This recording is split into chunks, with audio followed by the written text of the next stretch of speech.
In December of 2018, I was commissioned to build a dining table and a matching set of dining chairs. At this time, the only experience I had building chairs was a sculpted rocker that I built in late spring of that year. I spoke with my friend Philip Morley and met with his mentor, Michael Kulka, a furniture maker based out of Austin, Texas. I fell in love with his Medina chairs and asked if I could make a visual replica of his chair for my client. He happily agreed, and I set out to create a prototype out of poplar. I didn't take any measurements. The prototype I created was based off of photos that I had of the chairs and some reverse engineering based on what I know about human dimensioning. I was very pleased with the prototype, and so was the client, so I prepared myself to produce a set of 2 armchairs and 4 side chairs out of my small garage shop. When I built the prototype chair, I made full-size drawings on graph paper and then digitized the drawings into vector format using a free program called Inkscape. I hired a sign-making shop with a CNC spindle to machine all of my templates. This saved me a ton of time, and yes, of course, I could have hired the shop to cut out all the parts for me, but I really wanted the experience of batching out the chairs and developing my own methods of production. The cost of producing the templates was minimal. I provided the plywood and MDF and paid for an hour's worth of shop time. If I were to produce these templates at my shop, it would have taken me hours to produce, and they would have been less than perfect fitting. And I really needed these templates to be perfect in order for the chair parts to fit together properly. All of the jigs I developed for building these chairs depended on these 13 templates, so it was well worth the cost to have an outside source to produce them. The lumber I used to make the chairs was 8/4 and 6/4 Pennsylvania cherry from Irian Lumber Company. It was important that I get the most amount of yield from the rear legs. I lined up the flat portion of the rear leg template to the edge of my lumber in order for me to get several pairs of nested legs out of an 8-inch wide board. The front rails, side rails, back rails, crest rails, arms, and back splats were all very easy to rough out because they were simply just square parts that would be shaped after joinery. The nested rear legs, however, were separated on the bandsaw, and that's why you see them here with such an odd shape to them. Don't worry, the milling process will get 3 of those sides square and ready for shaping.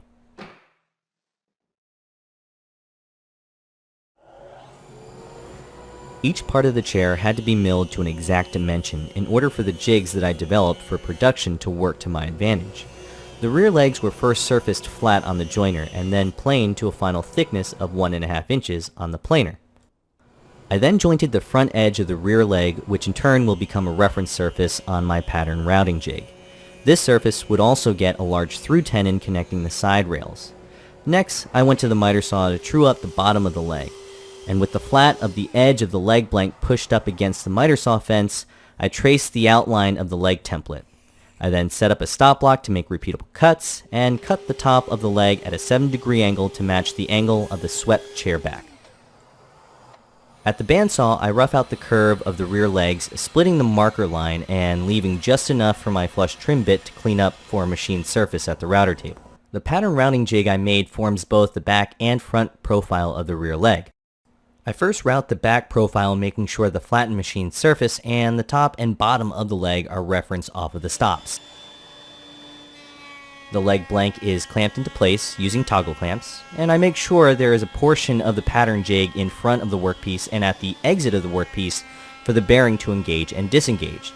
This allows me to apply pressure against the bearing and start a clean, tear-out-free cut.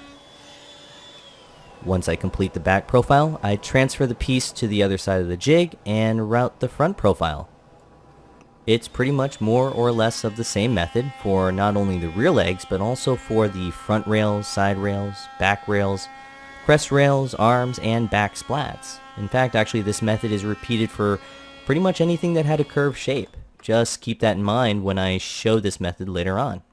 And there you have it, 16 identical legs, and yes, I made 4 extra legs, just in case I screw something up further into the process. The side rail gets joined to the back leg using a through tenon, and the back rail gets joined to the back leg using a 1/2-inch tenon that's reinforced with 2 screws to draw the joint together. I'm going to be doing all this joinery using the Panto router, so let's go ahead and show you my setup. If you're unfamiliar with the Panto router, I suggest you look up Matthias Wandel's YouTube videos, who invented the original machine. The Panto router houses a standard router in an articulating carriage. The carriage moves according to a follower bearing guided by a template to machine both the mortise and tenon, and it does this very accurately with repeatable results. The Panta router can produce a myriad of other types of joinery, but I used it primarily for mortise and tenon. To hold the back legs to the machine table, I made a fixture to locate the through mortise for the side rails and half-inch mortise for the back rails. This jig did both operations. I first machined the through mortise by clamping down the leg to the fixture and making sure the leg was properly referenced against the location blocks. To cut the mortise for the back rail, I readjusted my leg and lined up my center line to the center line of the jig and reset the depth so that I could do a half-inch mortise. As you can see, having the dust shroud greatly increases the effectiveness of the vacuum, but obviously decreases what you, the audience, can see. The two back legs are joined together by the crest rail and back rail. I first joined the back rail, which was clamped to the machine table without any special fixture. With the bearing riding along the outside of the template, I cut the profile for the tenon, removing slightly more material with each pass. And here's the test fit. Perfect. Next, I moved on to joining the side rails and front rails to the front legs and back leg assembly. The front legs received a pair of half-inch wide by 1-inch long double mortises. I simply aligned the template to the centering scale of the machine, locked the workpiece down, and went to town. Again, I used a shop-made fixture to register the front legs and locate the mortises for repeatable machine operation. The front rail received a mating double tenon, and just like the back rail, the front rail did not need a special fixture. I just used the included self-centering fence. The side rails are splayed out to 7 degrees. I marked the ends of the side rails with my bevel gauge and then used that setting to bevel the blade on my table saw. Both ends of the side rails were cut parallel to each other at 7 degrees. The table on the Panta router was also tilted to 7 degrees, and the back of the side rails received the long tenon that joined to the rear leg, and the front of the side rails received the double tenon that joined to the front leg. A quick test fit to make sure everything came together properly, and we have something that's starting to look like a chair. The crest rail was the next piece that needed to be fitted, so again I used a fixture to register the workpiece on the Panta router and machined the through mortise, and then profiled the tenon on the crest rail. Now the rear legs also received a recessed cut to thin the chair back, which terminated with a cloud lift. I made a stop cut on the table saw, and then finished the cut on the bandsaw. At the bench, I used my block plane and rasp to clean up the bandsaw marks. The cloud lift repeated a profile that was already present on the front of the rear leg. And of course, a test fit of the crest rail. Now there were two parts left to join, the backsplats and the arms for the armchairs. The backsplats were joined to the crest rail and back rail with 1/4-inch wide by 2-inch long slip tenons. I marked the center line of the mortises on all 3 mating pieces. I then aligned them with the center line on the machine table and routed out the mortises. The end of the backsplats are cut at 7 degrees to match the swept angle of the chair backs. Again, the table of the Panta router is tilted to 7 degrees and the 1/4-inch wide mortises were machined.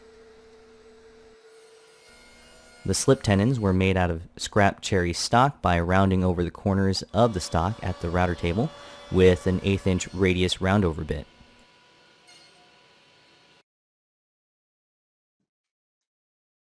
And here is the test fit for the side chairs. The last part that needed to be joined were the arms to the armchair. The center line of the arms were marked, and this time I used a mounting fixture that secured the workpiece perpendicular to the table. I had Max Sheldon at Panta router make me a custom square mortise and tenon template.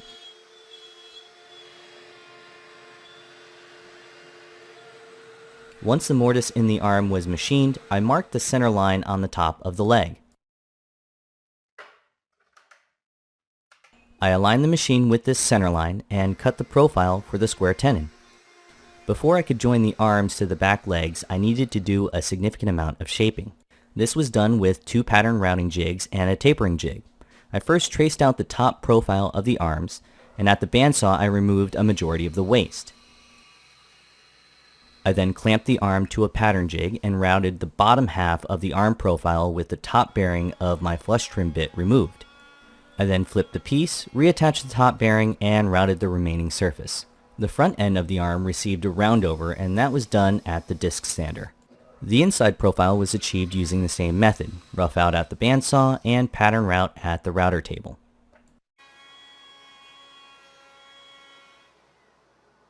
Finally, the outside taper was cut on the table saw with a simple tapering jig, and the rounded back edge formed at the disc sander. To attach the arms to the chair back, a 1/4-inch notch was machined to create a lap joint. This was done using a flush trim bit.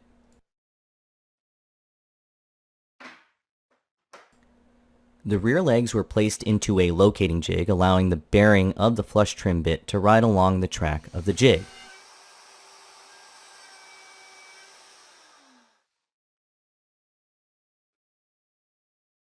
I then counterbored a hole in the arm to accept a screw, which will be covered with a walnut plug during final assembly.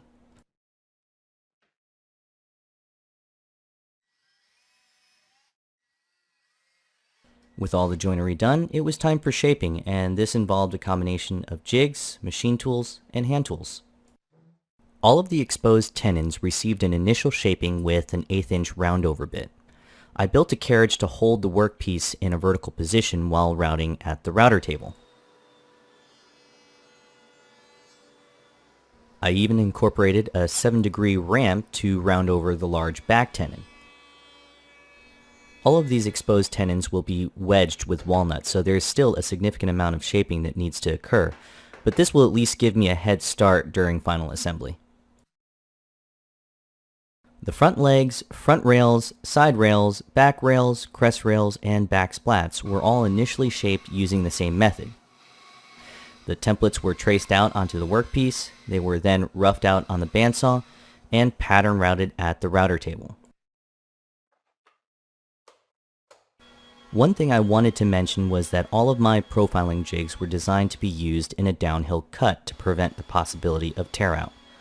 That said, there were a couple of occasions where I made uphill cuts at the router table, but these were small cloud lifts with a minimal chance of causing a catch or any significant tear out at the router table.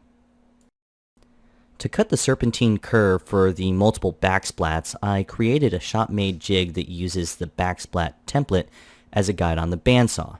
I adopted Michael Fortune's bandsaw finger guide jig as a starting point. I attached the template on the flat side of the backsplat, and I drew the pattern on the inside curve as a visual guide.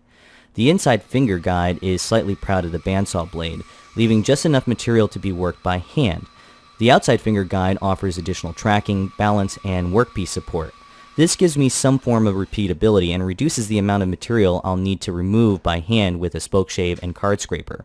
Also, a little bit of furniture wax on the finger guides helps things glide smoothly.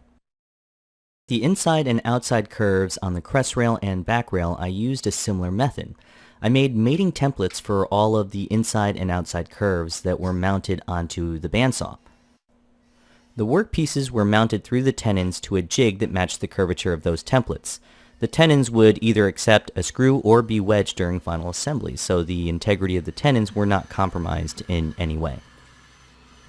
Once the inside curve was cut, I simply replaced the bandsaw template with a concave template, and then removed the workpiece and put it onto a new jig. This allowed me to make repeatable concave and convex curves for the crest rail and back rail, and greatly reduced the amount of handwork I had to do at the bench. I used the spoke shave and card scraper at the bench to remove the bandsaw marks on the curved pieces. To hold the back splats in the vise, I attached some spare loose tenon stock onto some blocks. This allowed the pieces to be secured from each end of the backsplat. And to hold the back rail and crest rail, I simply screwed the pieces into the bandsaw jig and used that as a clamping caul. Working at the bench is pretty therapeutic, and overall it's probably one of the more enjoyable points of this whole build process. I also added a tapered leg indent using a method I learned from Daryl Peart. It's simply a bracket that fits over the leg and has an 1/8 inch shim on the end to create a ramp. The 5/8 inch bushing creates a spacing between the edge of the leg and the indent, and a 1/4 inch mortising bit routes out that indent. It's a very fine detail, but one that I thought really added a lot of character to the chair. Before I could sand everything and prep for finish, I had to add a roundover to all the pieces. The backsplats received a 1/4 inch roundover, and I used the starter pin on my router table to balance the backsplat in the vertical position as I was doing the routing operation. For areas with a lift or recess that needed a roundover, I double stick taped shims on the router table to support the workpiece. I then raised the bit enough to engage the bearing and cut the roundover profile.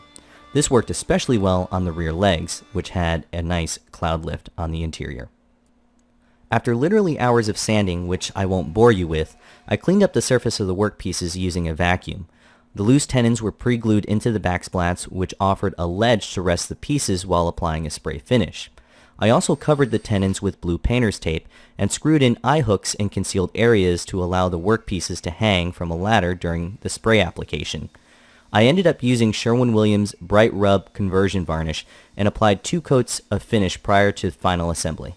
I did apply 1 final coat of finish after final assembly to coat the exposed tenons, wedges, and plugs. I used hide glue to assemble the chairs for its long open time and reversibility if I ever needed to make a repair. The pieces went together without any issue, and that's mostly due to the fact that I already built a prototype and figured out the methods to reproduce and repeat. The legs, front legs, and back of the arms all received screws for reinforcement, and walnut wedges were used and driven into the exposed tenons on the arms, side rails, and crest rails. Walnut plugs were also glued and driven into place to cover the screw holes.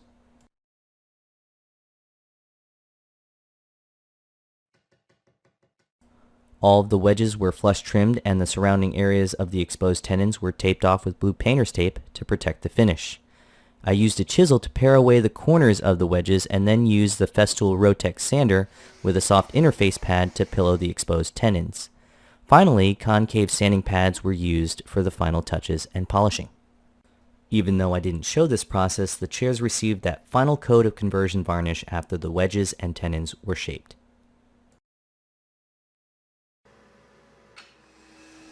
To support the seat inserts and reinforce the corners on the chairs, I used corner blocks. The corner blocks for the front legs were cut on the miter saw, while the curve to the back corner blocks were cut on the bandsaw and finessed at the disc sander.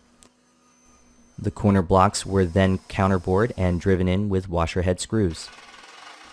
The plywood seat inserts were traced out using another template that I made previously, and like so many of the other chair parts, was roughed out at the bandsaw and flush trimmed at the router table. The seat inserts also received a 1/2 inch roundover to help shape the edge of the foam during upholstery. And finally, a 1 inch relief hole was drilled out to allow the air within the foam cushion to escape. Now, I'm not an upholsterer and I don't pretend to know much about the craft, but I did try my hand at upholstering the inserts. I first cut out the 1 inch Dacron oversized by 2 inches around the perimeter of the plywood insert. I then cut the upholstery fabric oversized by 4 inches around the perimeter of the plywood insert. I used a piece of cambic to cover the relief hole and then glued 1/2 inch foam to the center of the insert to help create a crowned cushion. I then applied spray adhesive to the 2 inch foam and Dacron to prevent them from shifting as I start to apply the fabric. It's then a matter of pulling, wrapping, pleating, and stapling. I started by stapling at the center, then the corners, and then working from the center to the corners, making sure to evenly distribute the creasing and pleating the best that I can.